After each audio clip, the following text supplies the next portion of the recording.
एक जमाना था जब डरावनी कहानियां कैंपफायर के आसपास सुनाई जाती थी। अब अब वो हमारे मोबाइल स्क्रीन की रोशनी में जिंदा होती हैं। ये है डिजिटल जमाना, और इस दुनिया में खूनी मंडे जैसे चैनल्स ने तो डर की परिभाषा ही बदल दी है। तो चलिए आज इसी डिजिटल आतंक को थोड़ा डिकोड करते हैं, इसकी चीर-फाड़ करते हैं और देखते हैं कि आखिर ये कहानियां हमारे दिमाग के साथ खेलती कैसे हैं। बस इतनी सी लाइन, कल दूसरा गिफ्ट जरूर खोलना। सोचकर देखिए, ये मैसेज अगर किसी को मिले तो सच कहूं तो रोंगटे खड़े हो जाते हैं। ये सिर्फ कुछ शब्द नहीं है, ये उस साइकोलॉजिकल ट्रैप का, उस मनोवैज्ञानिक जाल का पहला धागा है जिसे खूनी मंडे जैसी कहानियां बड़ी सफाई से बुनती है। तो सवाल यही है कि हमारी इतनी नॉर्मल सी जिंदगी में ये इतना गहरा डर पैदा कर कैसे देते हैं? क्या है इनका फॉर्मूला? तो हमारी पहली कहानी हमें ले चलती है न्यूयॉर्क की एक बड़ी सी अकाउंटिंग फर्म में। यहाँ मार्लिन नाम की एक लड़की काम करती है। क्रिसमस का टाइम है, ऑफिस में सीक्रेट सैंटा का मजेदार खेल चल रहा है। लेकिन मार्लिन के लिए ये मजेदार खेल बहुत जल्द एक जानलेवा पहेली में बदलने वाला है। देखिए, डर का सिलसिला शुरू कैसे होता है। बहुत धीरे धीरे। पहले दिन डेस्क पर एक अजीब सी टूटी हुई गुड़िया मिलती है। चलो किसी का मजाक होगा सोचकर इसे नजरअंदाज किया जा सकता है। लेकिन फिर उसी रात एक भयानक सपना आता है। अगले दिन इंसानी बालों से बना एक ब्रेसलेट, और यहीं पर दिल में पहली बार असली खौफ जन्म लेता है। और फिर आखिर में वो पोलरॉइड तस्वीर जो चिल्ला चिल्ला कर कह रही है कि तुम्हारा दुश्मन तुम्हारे सबसे सेफ स्पेस में, तुम्हारे घर के अंदर है। हर अगला तोहफा डर को और ज्यादा पर्सनल और खतरनाक बनाता जाता है। और फिर होता है सबसे बड़ा, सबसे डरावना खुलासा। ये कोई अनजान साया नहीं है, बल्कि रेनाल्ड का भूत है। वही कोवर्कर जिसे मार्लेन ने 1 साल पहले रिजेक्ट कर दिया था। अब सोचिए, यहां डर किसी अनजान भूत प्रेत से नहीं है, बल्कि एक जानी पहचानी नफरत से है। एक ऐसा जुनून जो मौत के बाद भी जिंदा है। ये बदला है, और बदला हमेशा पर्सनल होता है। चलिए अब न्यूयॉर्क की ऊंची इमारतों से निकलते हैं और चलते हैं बनारस के घाटों पर। यहां हमारी मुलाकात होती है अंजलि से।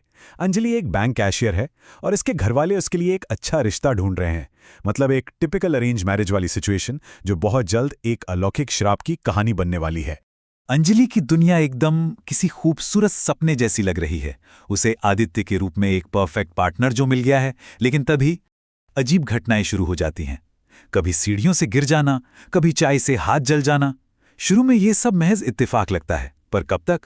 जब तक कि वो आवाज सुनाई नहीं देती, एक फुसफुसाहट जो उसे आदित्य से दूर रहने की धमकी दे रही है। और फिर एक रात सपने में वो देखती है एक भयानक शक्ति जो आदित्य को अपनी कठपुतली की तरह नचा रही है। छोड़ दे उसे, वो सिर्फ मेरा है। ये शब्द अंजलि के सारे शक, सारे वहम को दूर कर देते हैं। ये कोई मामूली भूत प्रेत का मामला नहीं है, ये है कब्जा। एक ऐसी शक्ति है जो आदित्य को अपनी प्रॉपर्टी मानती है और अंजलि को एक दुश्मन, जिसे रास्ते से हटाना बहुत जरूरी है। न्यूयॉर्क और बनारस, एक रिजेक्टेड लवर का बदला और एक रहस्यमयी श्राप। दोनों कहानियां एक दूसरे से बिल्कुल अलग लगती हैं ना, पर अगर हम थोड़ा ध्यान से देखें ना, तो इन दोनों में डर पैदा करने का जो तरीका है वो बिल्कुल एक जैसा है। तो चलिए अब इन कहानियों की परतें हटाते हैं और उस फॉर्मूले को डिकोड करते हैं जो इन्हें इतना असरदार बनाता है। तो ये है वो 4 कदमों का ब्लूप्रिंट जो डिजिटल हॉरर का, आप कह सकते हैं, सीक्रेट सॉस है। पहला कदम, किसी बहुत ही साधारण रोजमर्रा की सिचुएशन से कहानी को शुरू करो। दूसरा, अपने हीरो को सबसे अलग थलग कर दो ताकि कोई उसकी मदद के लिए ना आ सके। तीसरा, हालात ऐसे बना दो कि उसे खुद ही समझ ना आए कि क्या सच है और क्या उसका वहम। और चौथा, जो सबसे खतरनाक है, संस्कृति और परंपरा को ही डर का हथियार बना दो। चलिए अब इन्हें थोड़ा और गहराई से समझते हैं। जरा सोचिए, ऑफिस का सीक्रेट सैंटा गेम या शादी के लिए पहली बार किसी से मिलना, ये हमारी जिंदगी की कितनी नॉर्मल बातें हैं। हम इन पर कभी शक नहीं करते, और बस यही इन कहानियों का सबसे बड़ा हथियार है। जब डर किसी पुरानी हवेली या कब्रिस्तान से नहीं, बल्कि आपके ऑफिस के डेस्क या घर के लिविंग रूम से निकल कर आता है, तो आप उससे भागकर जा कहां सकते हैं? और देखिए, दोनों ही कहानियों में असली हमला भूत नहीं कर रहा, असली हमला हो रहा है मेन कैरेक्टर के दिमाग पर। मार्लिन के दोस्त उसे कहते हैं, अरे ये तो बस ऑफिस का स्ट्रेस है। वहीं अंजलि के घर वाले उसकी बातों को समझ ही नहीं पाते। और जब कोई हमारी बात पर यकीन नहीं करता ना, तो इंसान खुद अपनी ही सच्चाई पर शक करने लगता है। वो सोचने लगता है कि क्या मैं पागल हो रहा हूं या ये सब सच में हो रहा है। बस यही कन्फ्यूजन, यही अकेलापन, ये डर के लिए सबसे अच्छी जमीन है। यहीं से खौफ का पेड़ उगता है। अंजलि की कहानी में एक नाम आता है जो शायद हम सब ने नहीं सुना होगा, कर्ण पिशाचिनी। ये शब्द कहानी को एक बिल्कुल ही अलग लेवल पर ले जाता है। ये वेस्टर्न कहानियों का कोई आम घोस्ट या डिमन नहीं है। तो सवाल उठता है, आखिर ये है क्या भला? कर्ण पिशाचिनी दरअसल भारतीय लोक कथाओं की एक बहुत शक्तिशाली और रहस्यमयी इकाई है। ये वो यक्षिणी है जिसके पास भूत और भविष्य दोनों का ज्ञान होता है और वो इसे किसी के कान में फुसफुसाकर बता सकती है। लेकिन ये ज्ञान हमेशा एक कीमत के साथ आता है। इस कहानी में इसका इस्तेमाल डर को एक सांस्कृतिक गहराई देता है।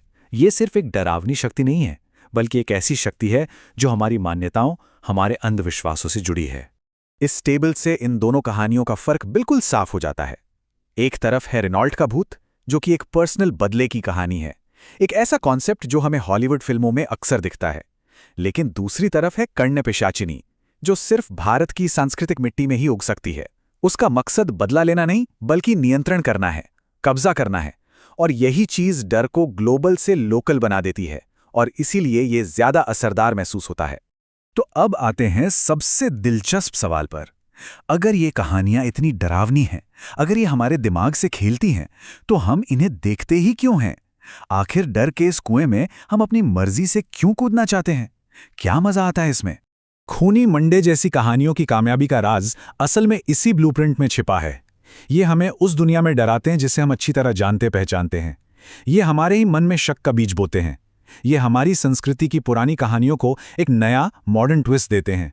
ये जंप स्केयर वाला सस्ता डर नहीं है, ये वो डर है जो कहानी खत्म होने के बाद भी आपके साथ, आपके दिमाग में रह जाता है। तो अगली बार जब देर रात तक कोई ऐसी कहानी देखें, तो खुद से ये सवाल जरूर पूछिएगा, इन कहानियों का असली खौफ कौन है? वो भूत जो स्क्रीन पर दिख रहा है, या फिर वो शक जो हमारे अपने दिमाग में घर कर जाता है? क्या असली आतंक बाहर की दुनिया में है, या हमारे अंदर ही कहीं छिपा बैठा है?